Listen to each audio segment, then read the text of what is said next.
Home of a 102-year-old man targeted by vandals. But then the city of Oakland cited the man who uses a wheelchair because of the graffiti. Welcome to this week's episode of Screw the State. The underground wholesaler.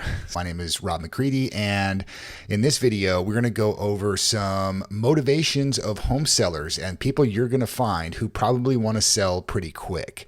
And this is a story about a 102-year-old guy in Oakland who's being hassled by the city because gang members and vagrants and whoever are graffitiing his wall on his own property, and the city is coming by and dropping $1,200 fines on him if he doesn't fix it, and then additional fines if it's not up to their code or expectation. So let's see the next part. Wheelchair-bound, Oakland-born, 102 years old, Victor Silva Sr.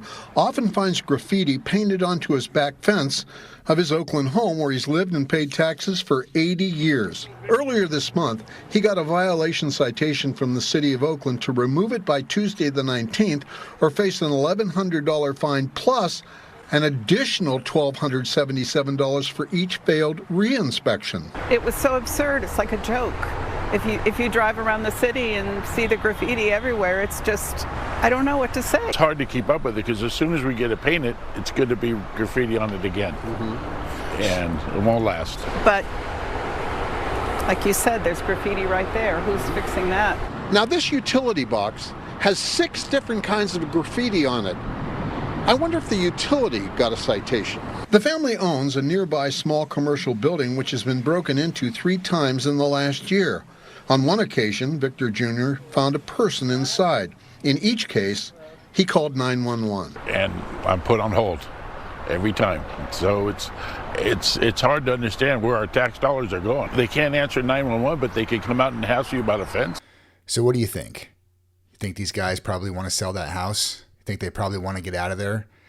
You think at their age they're going to be able to live long enough to see the city of Oakland turn around and turn back into the great bustling blue-collar city that it used to be, where the streets were safe and people could run a business and not be run over and run amok by vagrants who are squatting in their shop and their business and also graffitiing their walls constantly? Do you think they're going to live long enough for the police to come back around and start patrolling, and for the city to actually start hassling criminals and vagrants versus old people who live in their houses who have graffiti on their walls? I mean, it's completely ridiculous. So I can't tell you for sure that this person wants to sell for cash, but what I am saying is that I get asked all the time and I hear it all the time. Like, Rob, where are you going to find these deals? Where are you going to find these people that want to sell their houses for 50 cents on the dollar? Where do you find motivated sellers? That's never going to happen. Or you know what? These deals just aren't out there anymore. It's history. It's baloney. I would be willing to bet you, if you're an enterprising person, if you live anywhere near this area, that you're probably going to start finding a lot of houses in Oakland that people are willing to take cash for. And these people fit the demographics that I always tell you guys to look for. Always, always, always. Always look for someone who has equity in their house. Do I know they have equity? I don't, but I would be willing to bet that this gentleman probably does, because he's 102 years old, okay? His son is 70.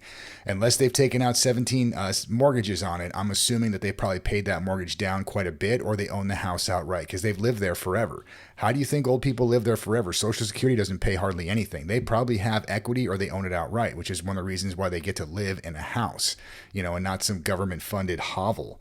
The second thing, biggest thing that comes with that is they have pressure, okay? The city of Oakland is deteriorating. It's being sucked into a black hole of crime and nonsense. And now the city's hassling these people. I mean, imagine if you were able to come in, and housing prices are through the roof.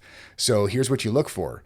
You say, okay, this person probably has equity, which means that the after repair value, which you're going to sell it for afterward, is there's going to be a lot of distance between that and what they owe on the property, which might be nothing. So they have pressure. So now you can come in and say, okay, hey, look, what would you take for this place? Or here's what I can offer for this place. And just for the sake of numbers, and everything's so expensive in California, it's maybe a 3-bedroom, 2-bath, 2-bedroom, 1-bath. I mean, you're still looking at $400,000, even in Oakland. So let's say he owns it outright. All you got to do is walk in and say, hey, look, I will give you $250,000 cash for this place in 30 days.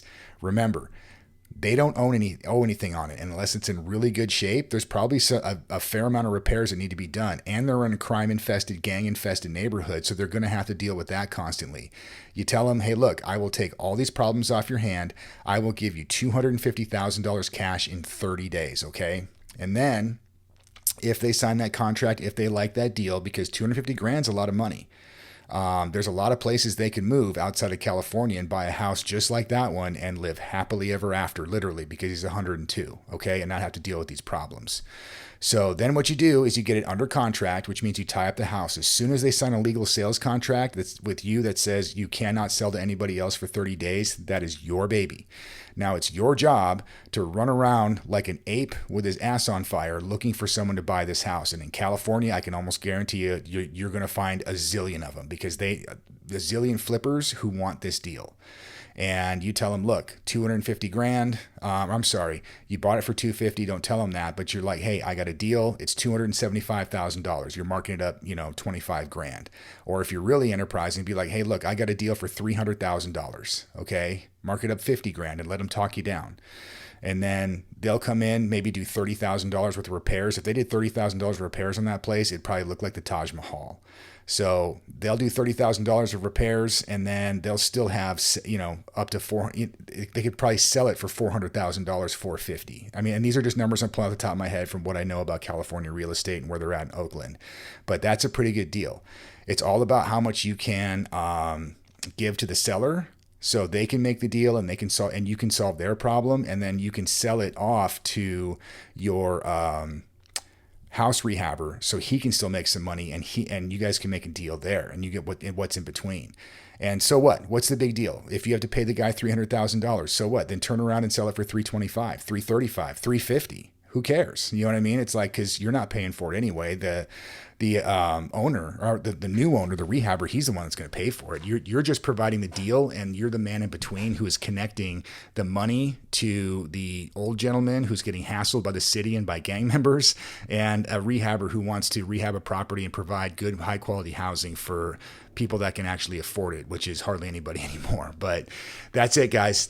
I mean, so if you think there aren't people out there who are under pressure, if you think there are people out there who don't want to move, who are looking for you to come to them and solve their problem, make a deal, there are. And I guarantee you, people just like this guy, they're out there.